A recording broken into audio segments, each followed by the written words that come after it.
உலக மக்கள் அனைவருக்கும் வணக்கம். இப்போது நாம் இவ்வாரத்தின் ராசி பலன்களை பார்ப்போம். முதலில் இவ்வாரத்தின் கிரக நிலைகள். மிதுனத்தில் குரு, கடகத்தில் சுக்கிரன், சிம்மத்தில் சூரியன், புதன் மற்றும் கேது, கன்னியில் செவ்வாய், கும்பத்தில் சனி வக்ரம் மற்றும் ராகு. முதலில் மேசம். லாபஸ்தானத்தில் சனி ராகு இணைந்திருக்கிறார்கள். தொழில் முன்னேற்றமாக நடக்கும். லக்னாதிபதி 6ல் மறைந்தாலும் 8க்குரியவன் 6ல் மறைந்ததால் வெற்றிகளை மறைமுகமாக தருவார். செலவுகள் அதிகரிக்கும். வருமானத்துக்கும் வழி உண்டு. எதிர்பாராத இடத்திலிருந்து பணம் வந்து கொண்டிருக்கும்.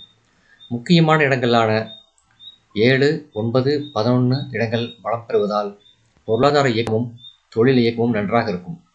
பஞ்சமஸ்தானம் பலம் பெற்றிருப்பதால் கோயில்களுக்கு செல்வதும் புனித நதிகளில் நீராடுவதுமான வாய்ப்பு கிடைக்கும். சிலருக்கு வீடு மற்றும் இடமாற்றங்கள் ஏற்படும். 3ஆம் இடத்தில் குரு இருப்பதும் 5ஆம் இடத்தில் கேது இருப்பதும் காரிய தடைகளை தரும். பிள்ளைகள் விஷயத்தில் கவனம் தேவை. பூர்வீக சொத்து பிரச்சனைகள் இருக்கும். தகவல் தொடர்பு முதலிய விஷயங்களில் சற்று ஏமாற்றங்கள் இருக்கும். 10/9/2025 முதல் 12/9/2025 வரை ராசிக்குள் சந்திரன் நுழைகிறார். ராசிக்குள் சந்திரன் நுழையும் வேளையில் காரமான பதார்த்தங்களை அறவே தவிர்க்க வேண்டும். பரிகாரம்: மகான்களின் பிருந்தாவனத்தை தரிசிக்க வேண்டும். மகத்தான நன்மை உங்களுக்கு கிடைக்கும். அடுத்தது ரிஷபம். ராசிநாதனான சுக்கிரன் 3ஆம் இடத்தில் அமர, லாபாதிபதி குரு தனக்குடும்பஸ்தானத்தில் அமர பொருளாதார சிக்கல் இருப்பதற்கு வழியில்லை. தசாபுக்தி சரியில்லாதவர்களுக்கு வேண்டுமானால் சற்று முன்பின்னாக இருக்கலாமே தவிர, வலிமையான ஜாதகங்கள் உள்ளவர்களுக்கு இது ஒரு நல்ல காலம். சிந்தனை நல்ல விதமாக இருக்கும். அதை கெடுத்துக் கொள்ளாமல் பயன்படுத்திக் கொள்ள வேண்டும். சுப செலவுகள் ஏற்படும். குடும்ப சூழ்நிலை திருப்திகரமாக இருக்கும். பழைய கடன்கள் அடைபட்டுவிடும். வேலை இழந்தவர்களுக்கு புதிய வேலை கிடைக்கும். விரயத்துக்கு உரிய செவ்வாய் 5ஆம் இடத்தில் இருப்பது சிறப்பான அமைப்பல்ல. பிள்ளைகளால் கூடுதல் செலவுகள் ஏற்படும். சிலருக்கு அவர்களை பற்றிய கவலையால் அமைதி கெடும். 4ல் சூரியன் இருப்பதை கவனத்தில் கொள்ளுங்கள். நாம் இருக்கும் இடத்தை தேடி வம்பு வழக்குகள் வரும். கவனமாக கையாளாவிட்டால் சிக்கல்தான். 12/9/2025 முதல் 14/9/2025 வரை ராசிக்குள் சந்திரன் நுழைகிறார். ராசிக்குள் சந்திரன் நுழையும் வேளையில் காரமான பதார்த்தங்களை அறவே தவிர்க்க வேண்டும். பரிகாரம்: குலதெய்வத்தை வணங்குங்கள். அடுத்தது மிதுனம். ராசியில் குரு இருப்பது ஒரு விதத்தில் சரியில்லாத நிலைதான். ஆனால் அதே ஒரு சிறப்பான பார்வையால்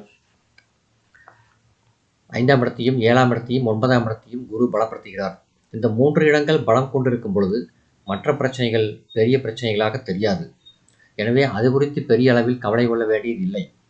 தனம் தரும் கிரகங்கள் வலிமையாக இருப்பதால் பொருளாதார முன்னேற்றம் சிறப்பாக இருக்கும். 3ல் சூரியன் வலிமை பெற்றிருப்பதால் அரசாங்க காரியங்களில் செல்வாக்குடன் திகழ்வீர்கள். கூட்டுத் தொழிலில் முன்னேற்றம் உண்டு. சுக்கிரன் பலமாக இருப்பதால் கலைஞர்களுக்கு சிறந்த நன்மை கிடைக்கும். பாக்கியஸ்தானத்தில் சனி ராகு இணைந்திருக்கிறார்கள். தந்தை வழி உறவுகளில் கவனம் தேவை. சுகஸ்தானத்தில் செவ்வாய், அதுவும் கன்னியில் இருப்பதால் வண்டி வாகனங்களால் தொந்தரவு உண்டு. வீடு கட்டுதல் தாமதமாகும். பரிகாரம்: அனுமனை வணங்க வேண்டும். அனைத்து நன்மைகளும் உங்களுக்கு தாமதமின்றி கிடைக்கும். அடுத்தது கடகம். 6க்கு அதிபதி 12ல் அமர்ந்திருப்பது ஒரு வகையில் சிறந்ததுதான். எதிரிகள் விலகுவார்கள். மறைமுக எதிர்ப்புகள் அடங்கியிருக்கும். ஆனால் அதே நேரம் பாக்கியாதிபதி 12ல் இருப்பதை கவனத்தில் எடுத்துக்கொள்ள வேண்டும். ராசியில் லாபாதிபதி சுக்கிரன் அமர்ந்து 7ஆம் வீட்டை பார்ப்பது சிறந்தது. சுபகாரியங்களில் உள்ள தாமதம் விலகும். 3ஆம் இடத்தில் செவ்வாய் அமர்ந்து உங்கள் வெற்றியையும் வேலை வாய்ப்பையும் முன்னேற்றத்தையும் தைரியத்தையும் சகோதர உறவுகளையும் பலப்படுத்துவார். இது ஒரு சிறப்பான பலன். புதிய சிந்தனைகளை தரும். தன குடும்பஸ்தானத்தில் நெருப்பு கிரகமான சூரியன் அமர்ந்திருப்பது சிறப்பான நிலை அல்ல. அதோடு கேதுவும் அமர்ந்திருப்பதும் சனி ராகு பார்வை வாக்குஸ்தானத்தில் விழுவதும் பேசுவதில் எடுத்துக்கொள்ள வேண்டிய கவனத்தை வலியுறுத்துகிறது. வாக்குறுதிகளை தந்து ஏமாற்றம் அடைய வேண்டாம். அஷ்டம கிரகங்களான சனி ராகு துன்பங்களை தருவதற்கு காத்திருப்பதால் எதிலும் பொறுமையும் கவனமும் தேவை. பரிகாரம்: துர்க்கையை வணங்குங்கள். அடுத்தது சிம்மம். 12ல் சுக்கிரன், 11ல் குரு, இரண்டும் பொருளாதார ரீதியாக நன்மையை செய்யும் அமைப்புகள். 12ஆம் அதிபதி சுக்கிரன் நல்ல முறையில் பணத்தை செலவு செய்யும் வாய்ப்பினை தருவார். பொருளாதார ரீதியான வெற்றிகளையும் வழங்குவார். ராசிநாதன் ராசியில் பலம் பெற்றிருப்பது எத்தனை நெருக்கடிகளையும் சமாளிக்கும் ஆற்றலை தரும். ஆனால் சிம்ம ராசிக்கு உரியவர் என்பதால் கம்பீரமான பேச்சைத்தான் தருவார். நல்ல பேச்சைத்தான் தருவார். சிலருக்கு சொந்த வீடு வாங்கும் யோகம் உண்டு. 4ஆம் அதிபதி 2ஆம் இடத்தில் இருப்பதால் வீடு வாங்குதல், விற்றல் வகையில் பணவரவு உண்டு. கேது புதன் இணைந்திருப்பதால் சில நேரங்களில் சிந்தனை தடுமாற்றம் உண்டு. 7ஆம் இடத்தில் சனி, ராகு என்ற 2 இருள் கிரகங்கள் நெருக்கமாக இருந்து ராசியை பார்ப்பதால் இல்லற வாழ்வில் ஏமாற்றங்கள் வரலாம். கணவன் அல்லது மனைவியின் ஆரோக்கியத்தில் பின்னடைவு ஏற்படலாம். சுபகாரிய முயற்சிகளில் சிறு தடைகள் ஏற்படலாம். சந்திராஷ்டமம் 8/9/2025 பிற்பகல் 2:18 மணி முதல் 10/9/2025 பிற்பகல் 3:52 மணி வரை சந்திராஷ்டமம் உண்டு. பரிகாரம்: நரசிம்மூர்த்தியை வணங்குங்கள், நன்மை அதிகம் உண்டு. அடுத்தது கன்னி. 6இல் இருக்கும் சனி, ராகு, 11இல் இருக்கும் சுக்கிரன் என இந்த 3 கிரகங்களும் உங்களுக்கு தேவையான நன்மையை செய்யும். நினைத்த காரியங்களில் வெற்றியை தரும். தேவையான நன்மைகளை செய்யும். நினைத்த காரியங்களில் வெற்றிகளை தந்து வாய்ப்புகளை வழங்கும். அந்த வாய்ப்புகளை புத்திசாலித்தனமாக பயன்படுத்திக் கொள்ள வேண்டும். கலைஞர்களுக்கும் வணிகம் செய்பவர்களுக்கும், குறிப்பாக ஆடை, ஆபரணங்கள் மற்றும் உணவுப் பொருள்கள் வணிகம் செய்பவர்களுக்கும் சிறப்பான லாபம் உண்டு. ஆடைகள் ஏற்றுமதி சிறப்பாக இருக்கும். அந்நிய செலாவணி லாபம் கிடைக்கும்.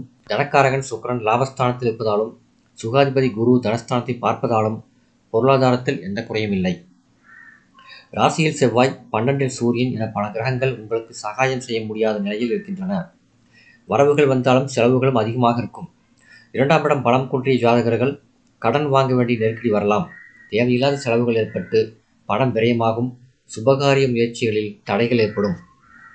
சந்திராஷ்டமம் 10/9/2025 பிற்பகல் 3:53 மணி முதல் 12/9/2025 மாலை 5:19 மணி வரை சந்திராஷ்டமம் உண்டு. சந்திராஷ்டம தினத்தில் பேச்சில் கவனமாக இருக்க வேண்டும். பரிகாரம்: மகாலட்சுமியை வணங்குங்கள். அடுத்தது துலாம்.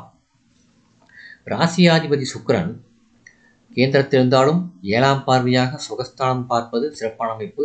குரு ராசியை பார்ப்பதும் ராசிக்கு 5ஆம் இடத்தை பார்ப்பதும் சாதகமான அமைப்பு. வருமானம் நல்ல முறையில் இருக்கும். குடும்ப சூழ்நிலையில் அமைதி நிலவும். சுப நிகழ்ச்சிகள் நடைபெறும். வெளிநாட்டில் வேலை பார்ப்பவர்களுக்கு நல்ல முன்னேற்றம் இருக்கும். வெளிநாட்டிலிருந்து நல்ல செய்திகள் கிடைக்கும். திருமணமான பெண்களுக்கு குழந்தை பாக்கியத்திற்கான சாதகமான கிரகநிலைகள் உள்ளன. சிலருக்கு விரும்பிய இடத்தில் உத்தியோகம் மாற்றம் கிடைக்கும். அது முன்னேற்றமாகவும் இருக்கும். கொடுக்கல் வாங்கல்கள் சுமூகமாகும். வியாபாரம் நல்ல முறையில் நடைபெறும். சூரியன் புதன் 11இல் நல்ல முறையில் இருப்பதால் அரசாங்க ரீதியான காரியங்கள் வெற்றியாகும். 12இல் செவ்வாய், 5இல் சனி, ராகு, சுக்கிரனின் கேந்திராதிபதி தோஷம் போன்ற சாதகமற்ற அமைப்புகளையும் இணைத்து பார்க்கின்ற பொழுது தொழில் முதலீடுகளை அதிகரிக்க வேண்டாம். புதிய முயற்சிகளிலும் இப்போது இறங்க வேண்டாம். குழந்தைகள் விஷயத்தில் கவனம் தேவை. சந்திராஷ்டமம் 12/9/2025 மாலை 5:20 மணி முதல் 14/9/2025 இரவு 7:52 மணி வரை சந்திராஷ்டமம் உண்டு.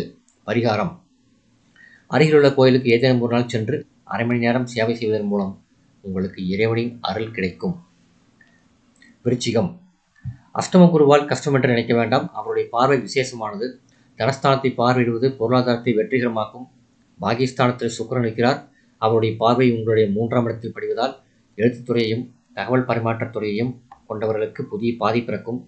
செய்யும் தொழிலில் முன்னேற்றம் ஏற்படும். இனிமையான செய்தி பரிமாற்றங்கள் நடைபெறும். குரு பார்வை சுகஸ்தானத்தில் விழுவதால் அங்கு உள்ள தோஷம் குறையும். 7க்குரிய சுக்கிரன் பாகிஸ்தானத்தில் இருப்பதால் கணவன் மனைவி உறவுகளில் கருத்து வேறுபாடுகள் ஏற்பட்டாலும் கட்டுக்குள் இருக்கும். 4ஆம் ராசியில் வக்கரகதியில் சனி இருக்கு. அவரை தொட்டுக்கொண்டு ராகு நகர்கிறார். 8இல் குரு இருப்பதும் ஆரோக்கிய சிக்கலை தரும். சிந்தனைகளின் பாதிப்பை தரும். அலுவலகத்திலும் கவனக்குறைவால் பிரச்சனைகள் ஏற்படும். சுபகாரி முயற்சிகளில் தாமதம் உண்டு. பரிகாரம்: வாயில்லா ஜீவனுக்கு உணவு தாருங்கள். அடுத்தது தனுசு.